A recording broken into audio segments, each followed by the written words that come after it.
I start. I swat. Whoa, whoa, baby, poke it out, poke it out, poke it out. Hey everybody, so I wanted to talk a little bit about an issue that's been haggling me a little bit. You know, people have been messing around with me about this for a couple of weeks now, and I just wanted to put out my perspective as to why I believe what the title says, which is why the New Orleans Saints are the best team in the NFL. And before I start, I'm not going to be digging into the crevices of the NFL statistics book and pulling out the most random statistics there are. I'm not for that. I'm going to sit here and state opinions mostly, but there will be facts sprinkled throughout this video because I do have to back up my opinions if that makes any sense to you guys. So we're doing that. I wanted to sit here and just and give my perspective as to why I believe the Saints are the best team in the NFL. And of course, there are the 49ers who are undefeated, but it's hard for me to sit here and say a team that's played the 12th easiest schedule in the NFL, which means that there are only 11 teams in front of them that have played an easier schedule. We've played the 8th hardest and 12th easiest. They're on two completely different sides of the spectrum. The 49ers have played teams like the Buccaneers, the Bengals, the Steelers, the Browns, the Redskins, the Cardinals, and people are going to sit here and expect me to say that they're better than us. A team that has beat the Seattle Seahawks on the road with a backup quarterback, that beat the Dallas Cowboys with a backup quarterback, that beat the Houston Texans in a very close game, breaking our 5-game week 1 losing streak. This team is doing things that the New Orleans Saints have never done before, and that's why I want to sit here and plead my case a little bit. So 49ers fans or Patriots fans, chill out. Don't sit here and scream at me in the comment section. I just simply want to plead my case and my side as to why I believe the Saints are the best team in the NFL. And the first thing I'd like to start with is depth. Depth. Every Super Bowl caliber team needs depth. And if you don't have depth, you're going to end up like the Atlanta Falcons 2 years back, who lost a couple of players and spiraled into the pit of nothingness. You have to have depth. The Saints seem to have depth for every situation. We've faced so much adversity this year, first starting with Drew Brees tearing a ligament in his thumb and getting sidelined for 6 weeks. In that span, we had our backup quarterback Teddy Bridgewater step in, throw 1,370 yards, 9 touchdowns, 2 interceptions, with a 5-0 record and a 67.7 completion percentage. That's fantastic. There's not a single other team in the National Football League right now that would go 5-0 with the schedule that we had with their backup quarterback. It doesn't happen. I don't want you to sit here and argue with me and say San Fran would go 5-0 without Jimmy Garoppolo. He isn't even that good of a quarterback as it is, so downgrading even more? No. There is no chance that they go 5-0. There's no chance the Patriots go 5-0 without check down Brady, and that is a promise. Another player that stepped up to the plate big time with depth is Latavius Murray. Latavius Murray against the Bears had 119 yards and 2 touchdowns. Against the Cardinals, he had 102 yards and a touchdown as well, and that's not even me counting the receiving touchdown that Latavius Murray had as well. The dude's balling out. He's been balling out ever since Kamara got hurt. It really just showed the Saints how much potential they have behind Kamara. Latavius Murray is a starting running back anywhere else, and he's our backup. The dude's going to split carries and do all that fancy stuff. It's amazing. This team's depth is unrivaled. Nobody in the league would lose their starting running. What would happen if Carolina lost their starting running back? I would, for God's sake, please tell me. Nobody can take the blows the Saints have taken and continue. P.J. Williams got suspended for 2 weeks, but guess what? Chauncey Gardner-Johnson stepped up in his place, had a 78.7 Pro Football Focus grade. He got targeted 21 times, allowed 13 receptions, had 4 passes defended in that time span. In the past 2 games, he's shown amazing tackling ability. I don't know how many tackles for losses, but there's always this one that I will go back to in the red zone. The Arizona Cardinals, he tackled them on 3rd and 4. It was like a 6-yard loss. The dude's tackling ability, the open field tackling ability is amazing. And guess what? He's a safety that didn't see the field much until P.J. Williams got suspended and he took over the slot and played lockdown. There are players in every position that can excel on this team when their name is called. There is not one team in the league that can rival the Saints with depth. Our third-string quarterback, Taysom Hill, has more receiving touchdowns than Zach Ertz and Odell Beckham Jr. Who else's third-string quarterback has more receiving touchdowns than Zach Ertz and Odell Beckham Jr.? Not yours, and that's a promise, unless you're a Saints fan, of course, because Taysom Hill does. The Saints have been on an uphill trend, especially with this bye week that was extremely well needed. First of all, we got Drew Brees back. That is, in itself, a fantastic thing. He threw for 300 yards and 3 touchdowns in his debut since week 2. Fantastic. Drew Brees, Alvin Kamara, and Michael Thomas will all be sharing the field with each other for the first time all together since week 2. The Saints are still 7-1, and Drew Brees, Alvin Kamara, and Michael Thomas have only all been simultaneously on the field 2 times. One time in the Texans game and one time for like 6 minutes before Drew Brees got hurt in the Rams game. And we're still 7-1.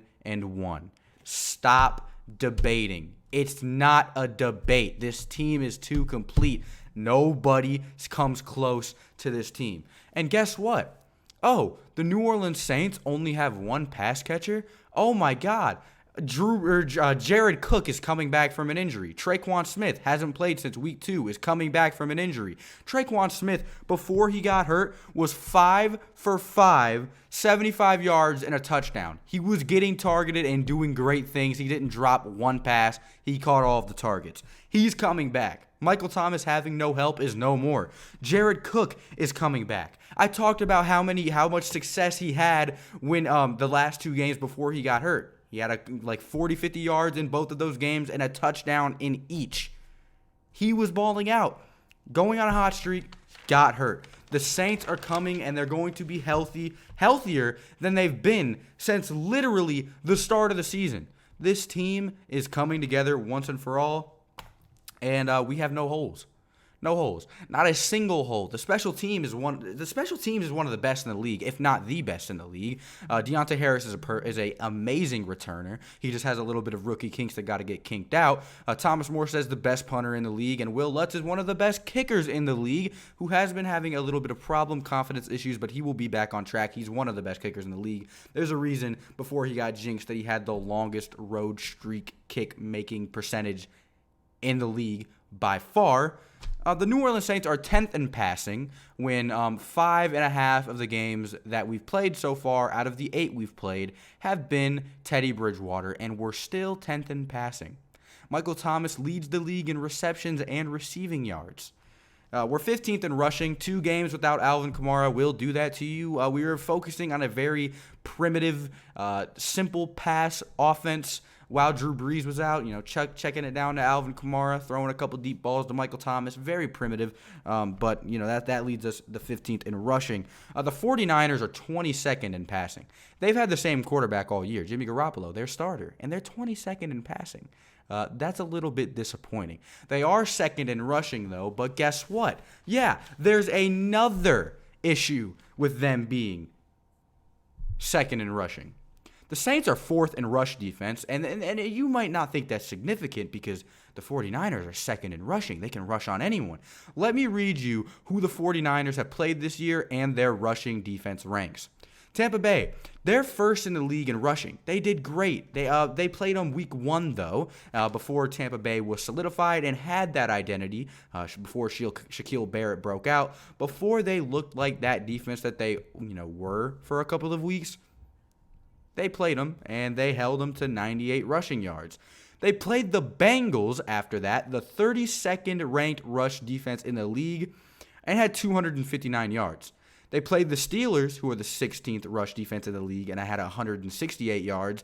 They then played the Browns, who have the 30th rush defense in the league. Then they played the Rams, who are 10th and only had 99 yards. Then they played the Redskins, who are 28th in the league, the Panthers, who are 26th in the league, and the Cardinals, who are 23rd in the league. Now, what do all of these teams, except for one, have in common?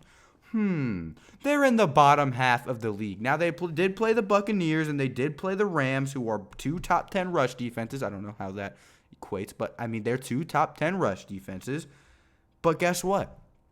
They were held under 100 yards in both of those games. They succeed against poor competition, and they've been doing it all year, and I'm sick of everybody gassing them up about it. They're 8-0 against what? A bunch of scrubs, literally a cesspool of garbage teams. They're going to get exposed. The 49ers are pretenders. They've played the Buccaneers, who are below 500, the Bengals, who are winless, the Steelers, who are, I think, 500 flat, the Browns, who are below 500, the Rams, who are floating above 500, the Redskins, who are below 500, the Panthers that are barely 500, and the Cardinals that are below 500. They have played not a single team with a competent offense. Literally, the Rams have a terrible offense, or not terrible, but they're not as good as they were in years past, and when they played them, they sucked. It was that whole Todd Gurley having arthritis situation. The Buccaneers offense is very inconsistent. The Bengals suck. The Steelers suck. The Browns suck. The Redskins suck. The Cardinals suck. And the Panthers have Christian McCaffrey and nobody else. What do you expect me to say about this team? They are not as good as advertised, and Lord have mercy, you guys are all going to find out soon. Like I said, the Saints have no holes, and I'm going to read you the top 3 teams on everybody's power rankings, biggest problem, and how that equates to the playoff picture. So, the Saints' biggest problem is that they do not have pass catchers. And guess what? That problem literally just got solved. Jared Cook and Traquan Smith are both playing next week versus the Falcons. 2 pass catchers that will literally make it impossible to double Michael Thomas. Have fun with that. The 49ers' biggest problem is that their run defense is not good. They have been allowing 5.54 yards per carry since week 4, which is the most in the NFL since that span, and they just lost Quan Alexander, their very good run-stopping linebacker, for the rest of the season. The Patriots' biggest problem is that their run defense has allowed 369 rushing yards allowed in the past 2 games, which is more than half of what the Saints have allowed all year in 674. This team is more complete than any of these teams, and you cannot sit here and tell me that I'm wrong. The keys to the playoff success, in my opinion, you have to have a smart QB. The New Orleans Saints have Drew Brees, who is battle-tested and has done this kind of stuff before. 49ers have Jimmy Garoppolo, who is he bench-rode Tom Brady to get 2 rings. He's not a playoff quarterback that can take you to the Mercedes-Benz Superdome and get you a win, or probably even win at home.